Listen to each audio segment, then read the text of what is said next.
Jericho, the first city on earth. Part 6. Jericho through the ages, a city that refused to die. We often think of ancient cities as belonging to the past ruins frozen in time. Their stories long since ended, but Jericho is different. This is a place that has been reborn again and again. From Neolithic settlement to Canaanite city, from Hellenistic estate to Roman garden town, from Islamic fortress to modern village, Jericho has lived many lives.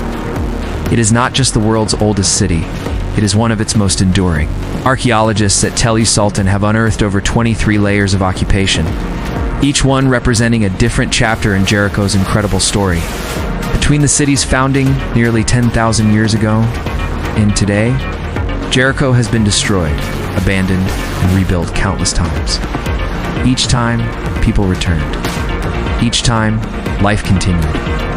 After centuries of silence following the Bronze and Iron Age collapses, Jericho was reborn again in the Hellenistic period. Around the 2nd century BCE, under the rule of the Hasmonean dynasty, Jericho became a royal estate. The area's fertile soil and natural springs turned it into a kind of desert paradise, dotted with gardens, orchards, and palaces. The city's famed balsam plantations, rare and valuable.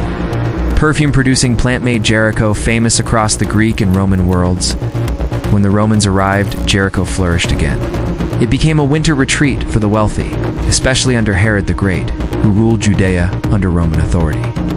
Herod built an extravagant palace complex near Jericho, complete with gardens, aqueducts, pools, and fountains, a luxurious oasis in the wilderness. Roman Jericho was both beautiful and strategic. Located near trade routes, connected the Jordan Valley to Jerusalem and the broader empire. In the 7th century CE, Jericho became part of the rapidly expanding Islamic Caliphate. Under the Umayyads, a new palace was built at nearby Khirbat al-Mafjar, showcasing early Islamic art, mosaics, and architecture. The site was abandoned after an earthquake in the 8th century, but Jericho itself continued to be inhabited throughout the Abbasid, Ayyubid, and Mamluk periods. During the Crusades, Jericho was contested, briefly falling under Frankish control. It had never regained the urban importance it had enjoyed under the Romans. They kept planting, harvesting, trading, and living. Through natural disasters, wars, empire changes, and abandonment, Jericho endured, and yet full of life.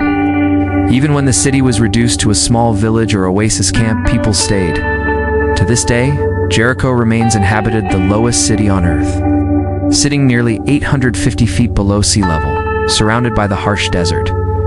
What makes Jericho special is not just how old it is, it's how alive it has remained. Jericho isn't a single city frozen in time. It's a palimpsesta place where layer upon layer of human experience is written into the earth. It was a cradle of early farming, a walled Bronze Age fortress, a symbol in sacred texts, playground for kings, a humble village. And still today, a living city with stories yet to tell. In a world where civilizations rise and fall, Jericho teaches us the power of resilience, strength of place, the depth of memory.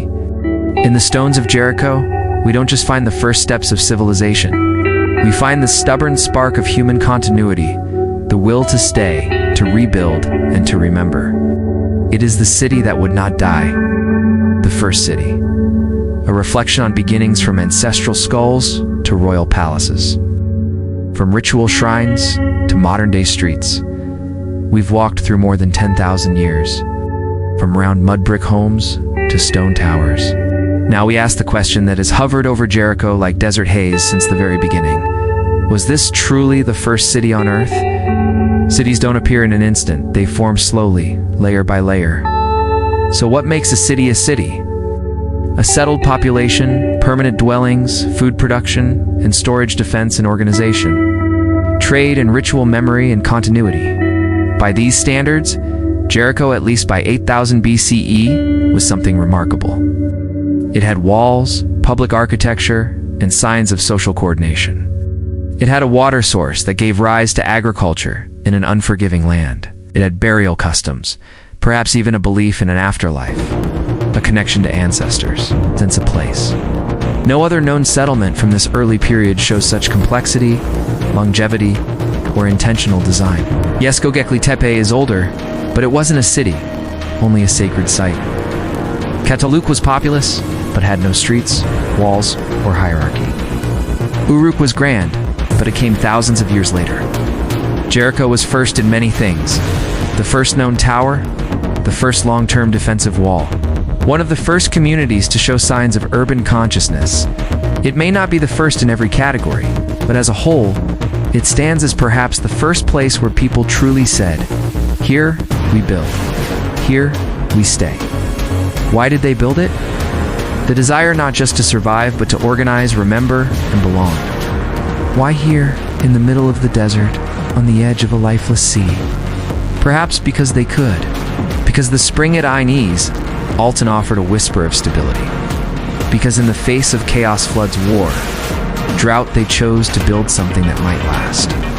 This is the essence of civilization, to stack stone upon stone, not only for shelter, but for meaning. Jericho is not just a place, it's a palimpsest of human longing. To live in one place long enough that your ancestors are buried beneath your floor. To build a tower, not to hide, but to stand watch, to return, even after destruction. Because the memory of the city is stronger than the silence that follows. If Jericho is the first city, then it is also the first dream. A dream of permanence in a world of change. A dream that people could come together, build, organize, and outlast the seasons. It teaches us that before we invented writing or the wheel, we invented the idea of home. We built walls not just to protect, but to define who we are. And though the stones have crumbled, the idea still stands. Jericho, the first city on earth, perhaps, but certainly one of the first places where we learned to live together and to remember. If you enjoyed this journey into the past, don't forget to like, comment, and subscribe.